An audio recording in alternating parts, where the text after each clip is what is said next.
I'm Spirit Blues, and today we're going to be talking about Everton.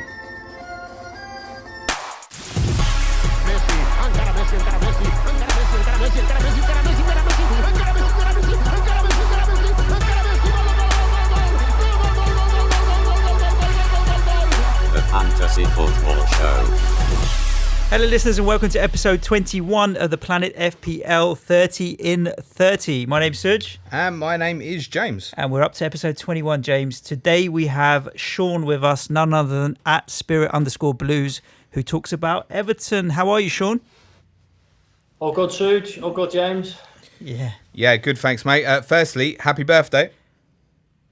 Yeah, thanks, guys. James, you didn't tell me. Happy birthday, Well, Sean. no, it's not his birthday today, but actually the day we release it, which is today for the okay, listeners, fair play. it's his birthday. This whole pre-recording stuff's driving me up the wall, Sean, because I have no idea what day it is and day it isn't. But for the listeners, just so they know, yeah, we're recording 6 days before this actually goes live. So if Everton do sign any players in between now and this goes live on the 21st, and people are wondering why we don't talk about it, it's because we don't know.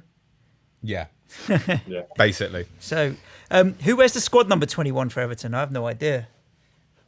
No, me Nah. neither. Used to be Leon Osman, didn't it? Am I right in saying that? Possibly. He was a good Well, it's good player in interesting FPL, because his FPL team name is Kings of Leon Osman. There you go.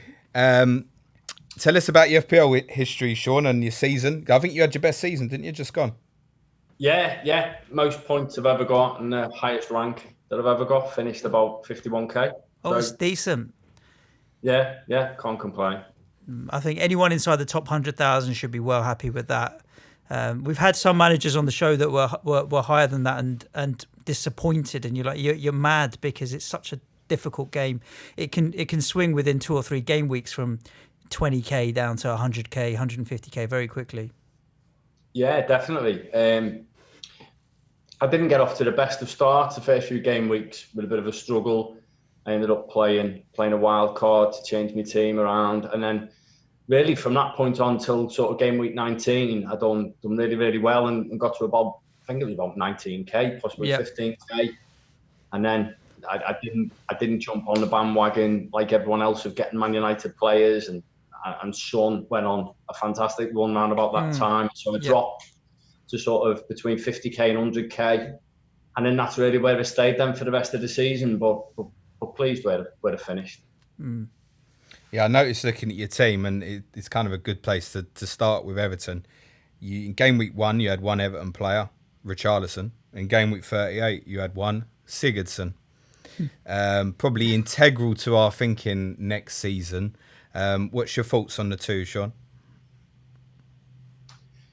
I definitely think you've got to have one of them, and I think I said it I wrote it in one of the articles for the site that Gylfi Sigurdsson, he's always been a top fantasy asset, and I always believed that he was going to have his probably his best season for Everton because Marco Silva loves playing with a number 10, and his history suggests the number 10 is normally his best player. So yeah, for me, Gylfi Sigurdsson was always going to be our number 1 point scorer, but Richarlison close behind him.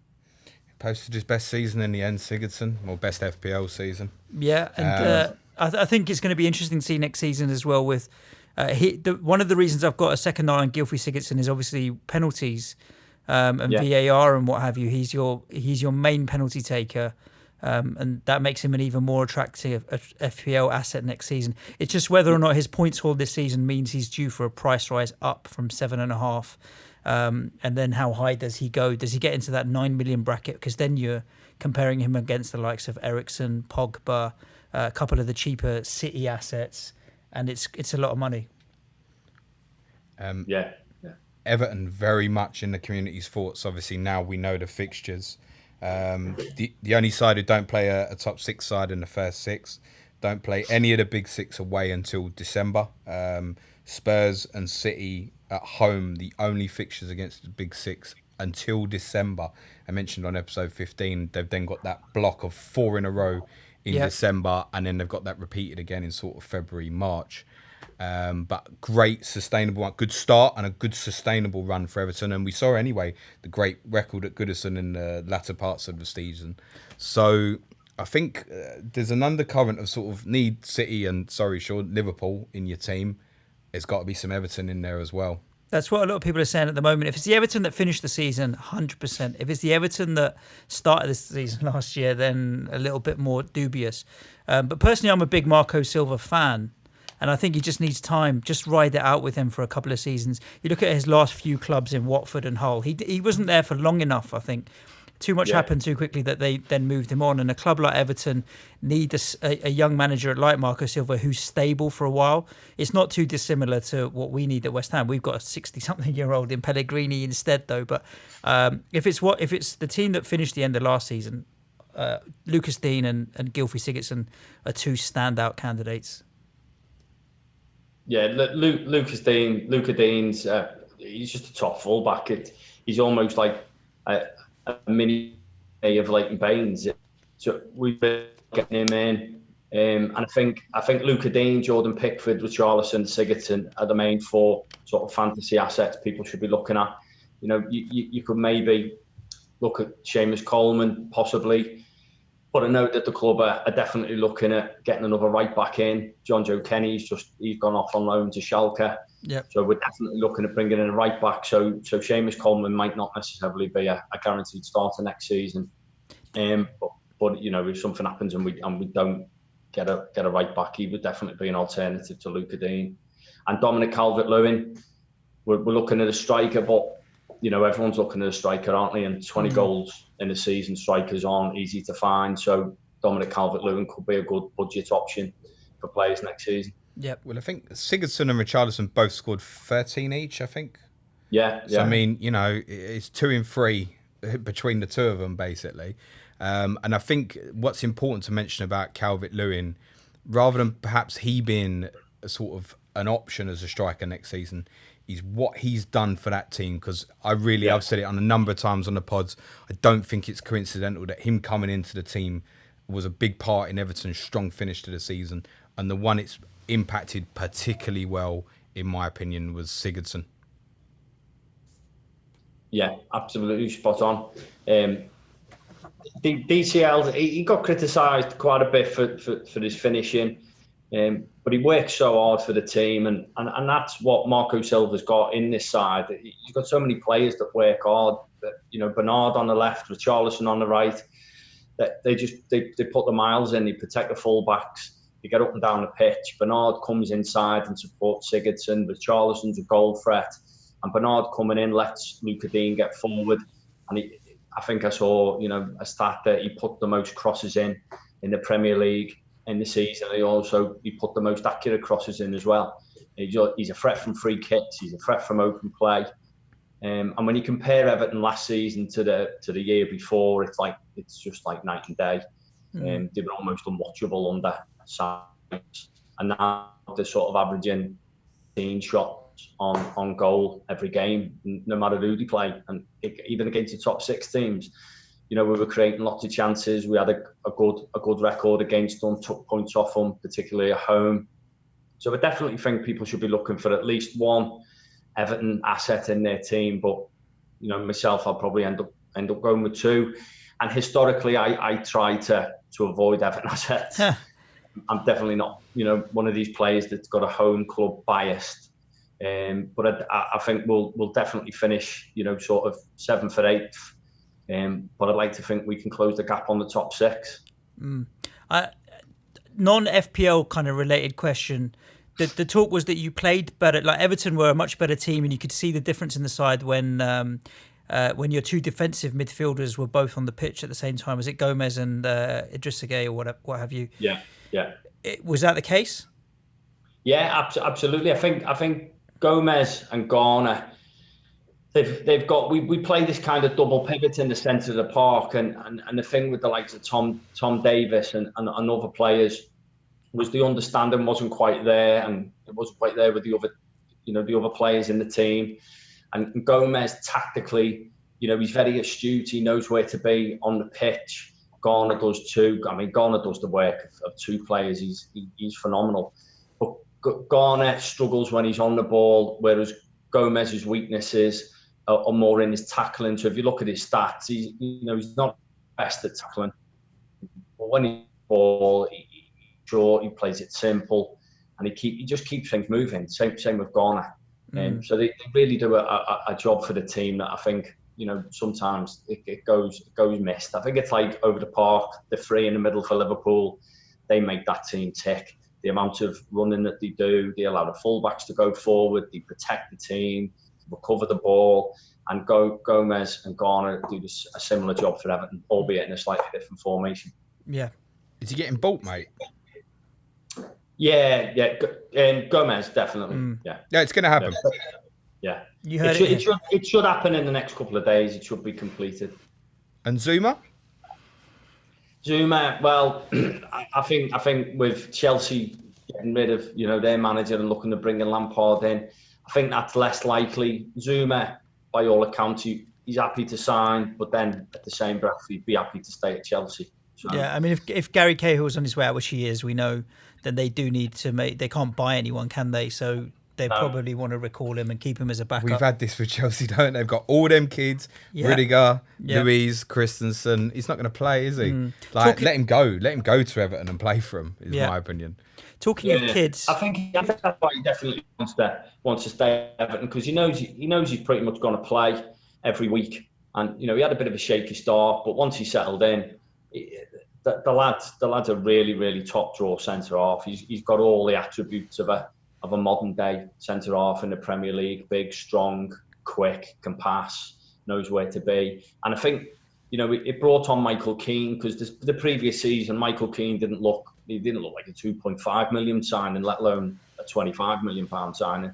But he was playing with different players at centre half.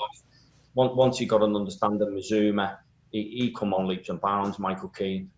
do you think that's also what helped Jordan Pickford picking up his points? Because I feel like Jordan Pickford, we got to like 3/4 of the way through the season and suddenly was like, oh, Pickford's like the highest point scoring goalkeeper, and it really came under the radar, where suddenly it was like, where's this guy come from? Do you think that was a result of Zuma and Keane actually finding form as well, and then you were keeping a lot of clean sheets? There was that period of like force. Yeah, definitely. I mean, the signs were there early season, because the first sort of 8, 9, 10 games.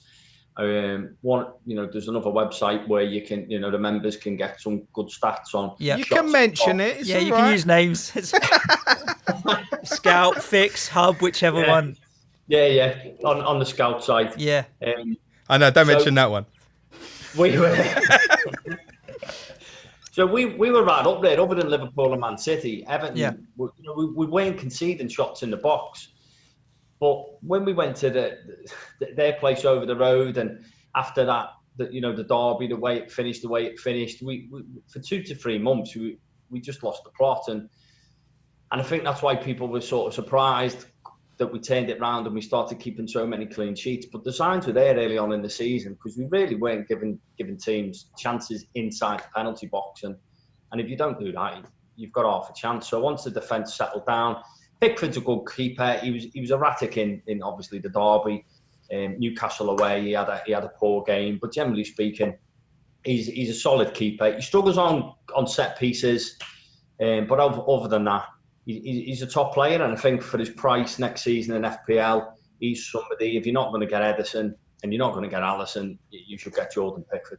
I've got a sneaky. He might be 5.5 next year, though. Yeah, I mean, based on his price, it wouldn't surprise me if he went up to 5.5 million.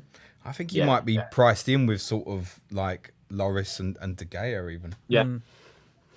In which case, I don't think you go there. But I think you finished, Sean, with the 4th most clean sheets in the end. Yeah. I think there's only 3 other teams. And that seems mental, because if you remember sort of around about game week 27, 28, Serge, they were the first team I wrote off. I ain't getting no more of them. Yeah. I'm not interested in Everton for the rest of the season with all them home fixtures you had. And then look how you fucking that run was ridiculous, wasn't it? Yeah, but they didn't even concede a goal in any of them games. That was the other thing. And it was top 6 sides in there as well. It wasn't like it was duffers that you were playing. It was there was some top 6 games in there as well, which was really good. Yeah, we had sort of 4 home games on the run where we played sort of Liverpool, Arsenal, Chelsea, Man United, and not one of them scored one goal, which, nobody sort of saw that coming. Certainly I didn't. It was off the back of a pretty poor run. But we went to Cardiff. The team had a break. There was a couple of weeks break, and they went away, and then they come back from that, and they were a different team when they come back. Got a good result at Cardiff. And I think then we only lost 2 games in the last sort of 11 or 12. And there was that game against Newcastle, which for 60 minutes it was just all Everton, and then the team sort of collapsed to long balls in the box and set pieces, which is our weakness. I think we were the worst team over the season at conceding from set pieces. But other than that, the rest of the season, you could sort of see it was all coming together, what Marco Silva was trying to achieve. And I think if we have a good summer, which I'm confident we will, because you look at last season, the signings that we made with Bernard and Richarlison, Gomez, Luca Dean, it's a far cry from the season before where we were just sort of throwing money at players with no real plan. We bought 3 number 10s, Rooney, Klassen, Sigurdsson. Sigurdsson ended up on the left wing. Klassen never played. Rooney was playing in this sort of almost sweeper role. It was all very bizarre, and obviously led to Koeman getting the sack. And when Sam come in, we were just, like you said before, we were unwatchable. It was so negative. I feel like when Everton had a mediocre start to the season, one of the big criticisms thrown at Everton was the amount of money spent historically. Like net spend was really high, 300 million or something, if I remember correctly, in terms of numbers. And you're right in terms of that kind of thing. Some of the players just weren't right. One player did bring in at the time, but now might be on his way out. But I feel like there'll be a bit of a backlash from the fans. Is Lookman? You mentioned briefly Chelsea have got some young players in there. He's a player that I feel like he needs to get first team football, and he's got the talent and ability to break into the team. Yeah. I'm a big fan of Lookman's, and when he went out on loan the season before last to Germany, he played really well for Leipzig, and I was tipping him at the start of the season for a sort of good budget option, because I thought he'd really be playing for Marco Silva. But I think the one thing that I certainly underestimated was just how high a demand Silva has on his wide players to work hard, and that's Lookman he just doesn't do it. He had a few opportunities, and I feel like he wants to move away. But fundamentally, I just don't think he's got that high work ethic that Silva demands from his players. I mean, it's got to be a concern if Theo Walcott gets into the team ahead of you. I just listened to Sean there. It's fascinating because I know we spoke a lot about it in the early weeks of the season, and you kept saying to me, keep your eye on him. Like it looks like he's going to break in, and it didn't really happen. It's really interesting to hear you say that if he's not putting the work in, that's going to be a massive problem, because trying to push into that top 6, you need people that's going to work for each other. James, you probably know the answer to this, but I don't. But was it game week 5 or 6 when Richarlison got sent off, and you put the tweet out, everyone jump on Walcott because he's going to get a double rise? Did you fall for game week 3 and 4? Did you fall for the Walcott trap as well as an Everton fan, or did you avoid it? Well, I did. Okay. So that makes me feel a lot better. Feel a lot better about listening to this guy. I was good when Paul said in episode 2 that he felt he had a plan, didn't he? Get him for 1 week. He was going to get him in for 1 week. I felt better about myself when he said that. There was 2 things. Paul did that, and he also triple captain Leroy Sané. So those 2 made me feel like it's not all hope But is you'd lost. have been, obviously, as I said, you had Richarlison at the start, so you obviously would have been in a position where you had him. It was the obvious transfer, wasn't it? Yeah, exactly. It was. Yeah. Walcott in, and then when the suspension was up. But in hindsight, the obvious answer was to look at a different fucking team, wasn't it? Well, true, a different team, but if nothing else, Gylfi. Where do you think... Another one for the crapid team. Yeah. Walcott, definitely goes in there, mate, 100%. Where do you think Siggy and Richarlison will be... Sorry, I say Siggy because I was still quite affectionate of him. Where do you think they'll be priced next year? I don't see them getting maybe $500,000 increase, but I don't think they'll go up more than that, to be honest. That would make Gylfi only 8 million. That's cheap. Yeah. I think he's going to be more than 8. I think 8.5 to 9. Richarlison less so because he has a bit of a hot head. But he was 8.5 when he joined Everton after the Swansea season, and he's just beat that total by 1 point. So that would lead you to think potentially 8.5. But I think we might get away with 8 actually. If we do, then he's there. He's there a lot to be as well, bought. because obviously in that season with Swansea he was very highly owned, Sigurdsson, whereas this season he hasn't been so much. So I think we might get away with 8. Richarlison started cheap this started year. 6.5, didn't he? I think It was 6 or 6.5. I think 7 or 7.5. I think. Yeah, probably up to 7.5. The thing I'd say about Sigurdsson is he missed a few penalties last season, and I wouldn't be surprised if he's not on them next season. But certainly he's one miss away from coming off them. If he wasn't on them, could Lucas Dean be on them? Yeah. I thought he was going to say that. You wanted him to say that as well. I just said a it thing. Just makes that decision. He's technically that sort of player, isn't he? Yeah, definitely. He's a good striker of a dead ball. I mean, I'm interested to see what Luca Dean, however you pronounce his name's ownership is at the start of next season. With the fixtures the way they've come out, a lot of people are looking at doubling up on Liverpool, plus adding in a City defender. If you've got Trent, Robbo, and Laporte, how do you start with a 4-man defence if you're having Luca Dean as well?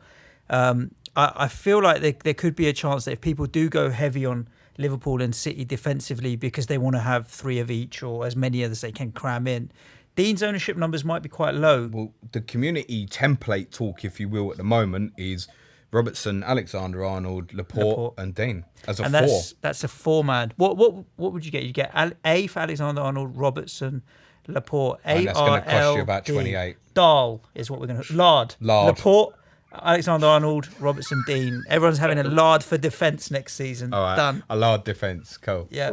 Go Lard on your defence. Yeah, Matt Child need to make a graphic. We're tweeting it out. I think if Dean's 6, it won't put everyone off. It would put me off. 6 is a bit much, but I don't think he'll start as high as that. I've never seen a defender outside of the top 6 priced as highly as that. And he is basically where Leighton Baines was in his prime. I'm not sure what Leighton Baines would have been in his prime. Leighton Baines was 6.5 at one stage, I think. No, I'll find that out for you. Not. I can find that. You think out Leighton Baines was as much as that? Keep talking to Sean. I'll find out. That's really interesting. Yeah, I think Luca Dean will be 5.5 myself, and a 5.5 he's definitely worth that. We're worth that money for sure. I think his stats last season were just a little bit skewed with the kind of sending off. The cards that he had skewed his numbers. A lot of people were pulling up the stats on Coleman having a better second half of the season than Dean did, but it doesn't make me in any way want to buy Seamus Coleman more than Dean. Leighton Baines finished the 2010-11 season at 8.1. What? He finished the next 2 seasons at 7.7, 7.8, and then 7.6. There you fucking go. Don't tell me these Liverpool fullbacks ain't going to be priced so high. I'm telling you. That to me is a real surprise. I don't know how what that is to you, Sean, but I'm really surprised by that number. Well, he had 2010-11, 5 goals, 11 assists. Okay. It's nearly an attacking contribution nearly every other game for a fullback. Yeah. So, and that's kind of similar to the numbers the 2 Liverpool fullbacks have just produced. Yeah. What about in terms of transfer targets? Any rumours that you've heard with Everton that you think are interesting and likely to happen? Well, the thing with Everton is they tend to get linked with all and sundry. Normally the same sort of players that West Ham are getting linked with. Yeah. It's no surprise.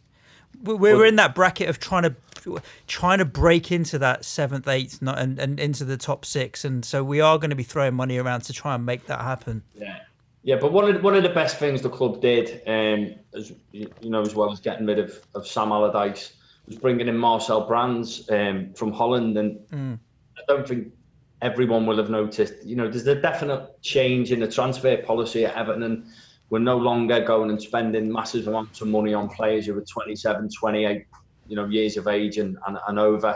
The days of signing the likes of Yannick Bolasie for ridiculous sums of money are gone.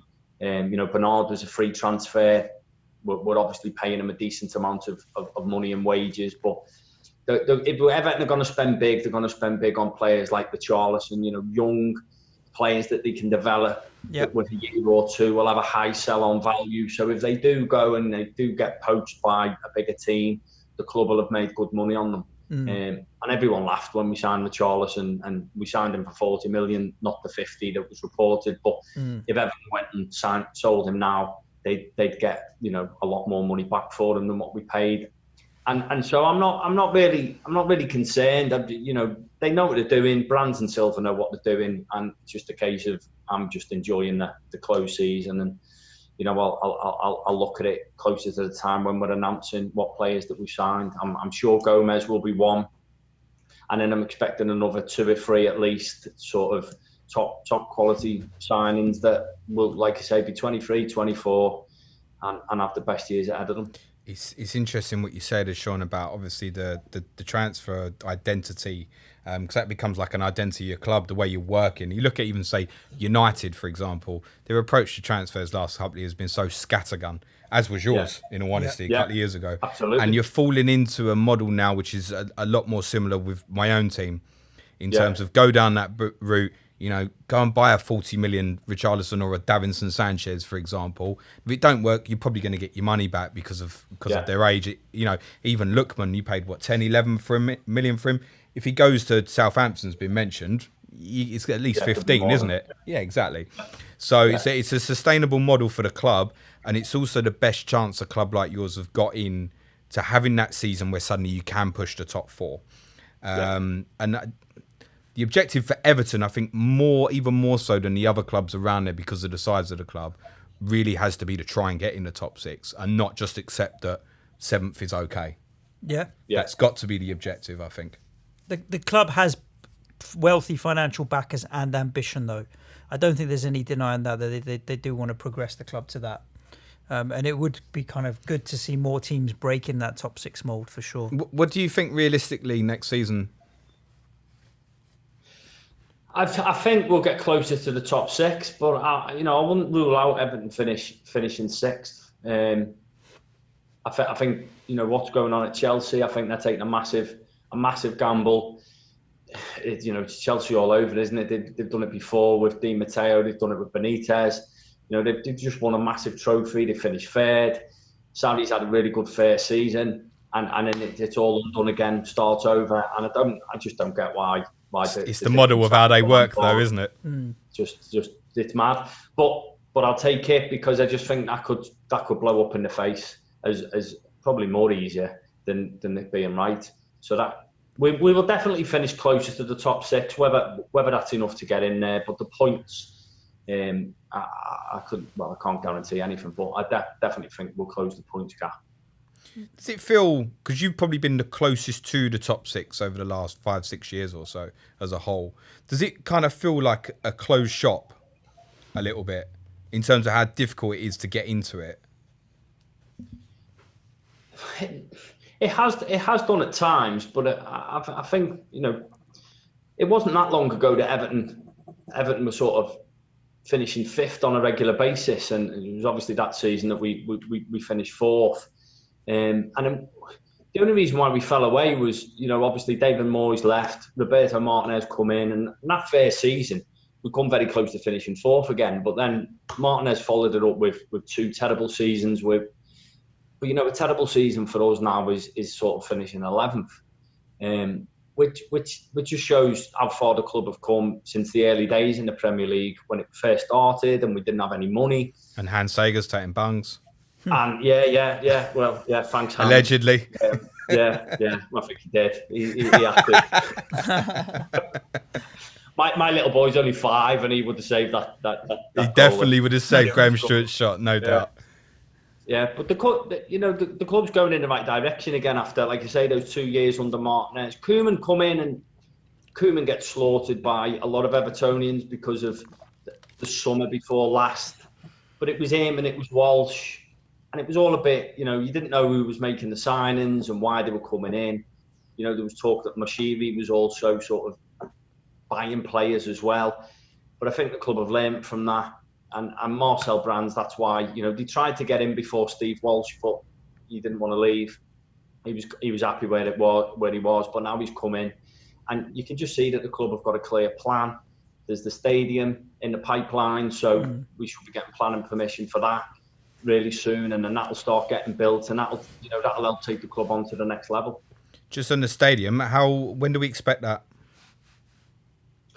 Well, it's all a case of that within the next 12 months there should be the plan and permission sorted, and then the clubs are expecting to then starting to, to build a thing, and I don't think it's going to be, Spurs.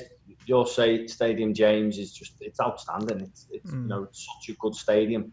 But it looks like it's a very typical modern stadium, and Everton's is not likely to be like that. It's going to be on the waterfront, and the idea is to build a stadium that looks like it's always been there. It's part of that sort of iconic waterfront setting. Isn't there supposed to be a big Tesco next to it, or am I thinking about some other development? Yeah. You're thinking of a previous one. You're thinking of it might be similar to ours. Shopping City. You can do your shopping after the game, that kind of thing, because we can do that. It's Merseyside. Pop into Waitrose, like Stratford, and all this. No, but there was talk of that, but that was a while ago, right? In terms of it.